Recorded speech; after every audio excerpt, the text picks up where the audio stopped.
Hey ladies, today is Sunday, February 21st, 2021. 84 weeks postpartum. And it's also my birthday. It is my 38th birthday today. I cannot believe that. It is so crazy. Um, I feel so old. and but blessed and happy, so that's what's most important. But 38 is, I'm like, that's a big number. um but yeah, I'm blessed to get here.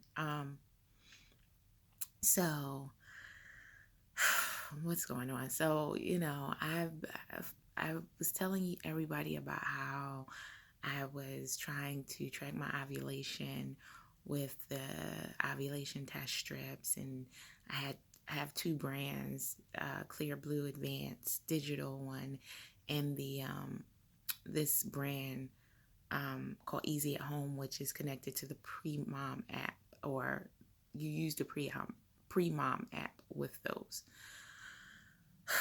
So, and I bought them all on Amazon if anyone's curious. And I tested for a while, and it's my first time ever testing with these strips. And I, wasn't sure if well, I can't say I wasn't sure if I did it right. I wasn't sure if I read the strips right. The digital ones, of course, they're easy to read, but they're not 100% foolproof. Let me put it that way. So while I was testing on the digital strips, I never got a peak. I only got a high, and it kept giving me highs. And the way the digital strips work is that it'll continue to give you a high regardless of whether you're high or not. Well, not you're high, but your hormones are high or not, until your hormones peak. And so there's a chance you might not see a peak if for some reason you missed the peak, or your hormone peak wasn't high enough for the um the digital strip to detect, and or you didn't ovulate that month. So that's news to me, because I assumed that a excuse me, that a woman ovulated every month when she was of a childbearing age, as long as she didn't have some other situation affecting that. So I hadn't gotten, like I said on the strips, I hadn't gotten a peak, but I did get a high. Now on the regular strips for Easy at Home, which are the strips you have to just look at yourself and try to figure out how, and you can scan them in the apps, but the apps aren't, again, 100% all the time. And I got a high on that, and then my hormones went down, and so the app indicated that that was my peak, but it was also the only high. I literally only had one day where the app showed it as a high. Now I thought just by visually looking at it, it seemed to be more than one day, because I thought I had highs on days that the app didn't pick up that it was high, because the strips looked pretty dark to me. But all of that said, um, so, I wasn't sure what happened as far as that, but I assumed I had ovulated somewhere between, I guess, the 5th or the 7th of February, somewhere in that range was when I assumed ovulation must have taken place. But then, both apps, and I used I used the Pre-Mom app, and I was using the Glow app. Both of those apps, well, they had different ovulation days despite my testing, which I logged into both apps. Um, I used the Pre-Mom app because that's the app that is recommended by the Easy at Home testing strips. But you could also um, scan those strips with the Glow app, and you can also input the digital strips, or the results of the digital strips, into the Glow app. Now, one of the apps said, I can't remember which one right now, but one app said I ovulated on the 5th, and the other one said I'm sorry, I'm sorry, I think I ovulated between the 4th and the 6th. And one of the apps said I ovulated on the 4th, the other one said the 5th, but I was still unsure. So I'm kind of giving a 3-day range between the 4th and the 6th. But both apps said that I would get my period on the 19th of February. Again, all estimates. And today's the 21st and I haven't gotten it. Now, you could think, oh, maybe you're pregnant. I don't think I am. I could totally, I guess it's a really small chance, but let's just say I'm pretty sure I'm not. Pretty sure I'm not.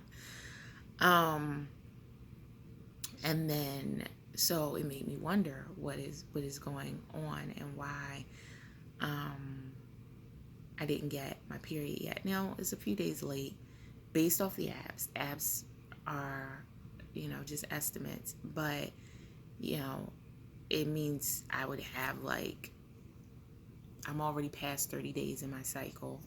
So, so it is definitely late. But I don't know what that means as far as everything, because I went to the doctor. If you've been following my videos here and there, you may know that I went to the doctor on January 14th because I hadn't had a period at all in 18 months since my daughter was born. And then 18 months, I got a period. And everything seemed normal. It seemed like a normal period. But I went to the doctor before I got the period because I was a little concerned that things weren't working. And it was at that doctor's appointment that I found out that I had recently ovulated and I should be expecting a period soon at that time. And that everything else looked normal. My hormone levels looked normal. I was still breastfeeding, so my prolactin was slightly elevated, and 2 points above the normal range, so nothing to be concerned. Well, not that you would be concerned, but nothing that should have really been stopping my cycle. And all my hormone levels looked great. My egg reserve looked great. Like the doctor said, I had lots and lots of eggs. So I'm thinking all systems are go. I'm good, especially because I went to try to conceive baby number 2, and here, I get this period at 18 months, and I'm thinking, oh, okay, great. I lasted for 6 days, and then I'm expecting my period this time, and it's just hasn't been to, it's missing in action. Let me say that. And so, first thing I start doing, which is my default mode, is I start freaking out. And I'm like, well, why is it? Because I'm thinking something's wrong. And I'm like, well, I just went to the doctor, a little over a month ago. Why? Everything was perfectly fine then. So it's probably still fine. So I have to tell myself that. And then I'm like, well, why am I not getting a period? So then I start to look online, and I know, I don't want to be like a Google or WebMD doctor. But then I realized that if you're still breastfeeding, you can have irregular periods. And these are all things that I did not know when I started breastfeeding. And maybe others out there know, but I did not know that breastfeeding could cause I did know that breastfeeding could cause you not to have a period. Now, the reproductive specialist that I went to on January 14th, she acted as if, the fact that I hadn't had a period 18 months made me some sort of mystery. She actually said that. But, I figured that was breastfeeding, and I chalked it up to that because all my tests were fine. But no one ever told me that breastfeeding could cause irregular periods, and maybe I should have done more research, but you don't know what you don't know, and you don't know what to look for if you're not thinking about it. I thought once you started your periods and they returned, that they would return. But apparently that's not necessarily how it works, and that you can have irregular periods. And I don't know, whenever your body works it out. And I'm still breastfeeding because once I got my period at 18 months, I decided to continue because I wasn't quite ready to wean Michaela yet, and she wasn't ready to wean. Matter of fact, yesterday was the first day that I denied her nursing, and she cried and cried. She eventually calmed down, but she still wants to nurse, and I felt horrible not letting her nurse. And she nurses usually twice a day at this point. Um, it was 4 times a day, but back in early January, I dropped her down to twice a day, or it wasn't 4 times, it was 3 to 4 times a day. Now it's like twice a day. And I had decided I was just going to cut her off cold turkey. I don't know what that was going to do to my breast as far as whether I'd become engorged or whatever, but she hasn't nursed that much, so I wasn't sure how that would work. But I had decided I was going to cut her off cold turkey. That was my plan. But then when she cried so much yesterday, I didn't give in, but then later in the day I did nurse her. So she nursed once yesterday. So I was thinking maybe I'll drop her down to once a day. But then the problem is, what do I have to do to get my cycle normalized? Will it normalize on once a day, or will it still be crazy? So that's why I wanted to maybe just stop. Even though I don't really want to stop, I was trying to stop because I wanted my cycle to normalize. And, the reality is and I think breastfeeding is amazing, and I'm happy that I chose to breastfeed her. But when you make the decision to breastfeed, there's just so much information that you may not know, at least in my case. Maybe other women are way more informed than me. But between the various things that can happen with your breasts and, various infections that you can get and different conditions that, breastfeeding could cause. And this is something I didn't even care about, the way your breast can look afterwards. I think mine look fine now, but I've heard women complain about what breastfeeding did to their breasts after, just how it deflated them or whatever, made them look, and so far, thankfully, I haven't had that happen. But, there's so many things that you don't necessarily get told as far as like how it will affect your body and your cycle and possibly for your fertility. And that doesn't mean your fertility won't return, but it's just, how long, no one can tell me. So I did ovulate, I guess, in early January, but now that I haven't gotten a period, I don't know if I ovulated in February or not. Is it a situation, because when you breastfeed, you can ovulate and not get a period. So is it a situation where, and I just told you about my uncertainty with the testing strips. So is it a situation where I ovulated and I didn't get a period? Or is it a situation where I just didn't ovulate this month, which is why there's no period? I don't know. I have no idea. And I don't know what the game plan is right now. Like, maybe, listen, my period can still come on whenever it wants. It's just going to be irregular, I guess. So now I'm just thinking and wondering to myself, what do I do? Do I just want to go ahead and contact the doctor, again, the reproductive doctor? See, I thought everything was fine, and maybe I would just try naturally and not use her or reproductive services to get pregnant this time. But maybe I should just go ahead and try to start IVF, because I know with the medications and injections and the hormones that you have to give, it will regulate ovulation and all of that. I also know that they can give me medication to force a period so that I would be able to, I guess, do IVF. But that's something I need to discuss further, because I didn't necessarily know that was an issue because I had a period. I thought it was an issue. Then I got a period. I thought, oh, it's not an issue. And now I'm like, okay, is it back to being an issue? So I don't know. Or do I just try naturally and just, not know? Thus, I won't have an exact time frame of thinking when I ovulated. I can continue to test with the test strips, and I can test, I guess, every day. Regardless, just test every day because, if I don't have a period.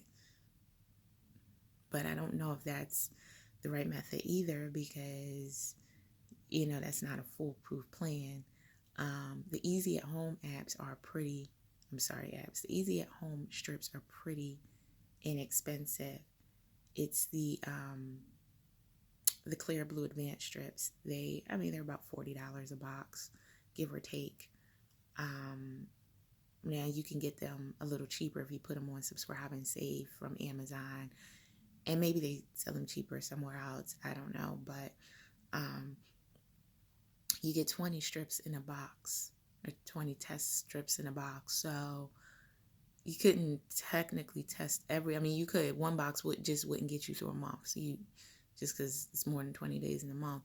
And normally you wouldn't test when your period is on, right? But if I don't have a period, I'm not sure. Yeah, I don't know. I'm trying to figure it out. I'm trying to figure out a game plan. So, like I said, I could just, when I bought my Easy at Home strips, I bought a box that had 100 in them. So, in the box. So I have plenty of those strips. I could just test every day and see what's going on. But again, even if I get highs, that doesn't necessarily mean that I got a peak or that I ovulated. I definitely got a high in February. Like all the strips in both apps showed high. But it was unclear to me when I ovulated because I did not really see that indicated. So this is where I am now. Just trying to figure it out. But again, I didn't know you could my period cycle could be irregular. And again, even with being irregular, I don't know if that means I did ovulate and I'm just not getting a period because I'm still nursing, or if I didn't ovulate because it's just irregular and I didn't ovulate this month because I'm still nursing. Yeah. So I just wanted to share. I feel like there's just so many things I didn't know, and I'm definitely learning everything as I go along. And these are just things that I didn't expect because I didn't know to expect them. And I know everybody's body is different. So I can't say this is what happens to everybody because it's not. I know people who have breastfed their children just as long as and longer than what I've breastfed Michaela, and they got their periods back at 6 months. I've spoken to people who, got their periods back at 20 months. But nobody told me that it could be irregular, so I didn't know about that. So, yeah. So I know fertility treatments could help stabilize and regulate that. But I was hoping not to do IVF this time just because I don't have any diagnosed medical reason for infertility except for just being older at this point. But I don't, all my hormone levels are great. My egg reserve is great. I didn't have any issues. But, breastfeeding has definitely affected my cycle in ways that are quite nerve-wracking to me. So, yeah. Anyway, so that's where I am now. If anyone has any suggestions or has been in a situation, feel free to share. And, take care. And I will talk to everyone soon. Hopefully next time I make a video, I'll have some clarity on something. I don't know. I'm thinking I'm going to contact the doctor, but that was the reproductive specialist, and like I said, she didn't seem too knowledgeable on how breastfeeding affects your body, which is weird, right? She's a doctor that specializes in women's health, reproductive health. So I could contact my normal gynecologist, who's also my OB, and discuss this with her. I have not done that, and maybe she'll have more insight for me. That's crossed my mind to do as well. Just maybe talk to her and get some, because I'm assuming she must have more clarity on like how this works. I'm also reaching out to my lactation consultant, and maybe I'll be able to get in contact with her soon too. But yeah, anyway, it's my birthday, so I'm trying to be positive. And like I said, take care, ladies, and I'll talk to you soon.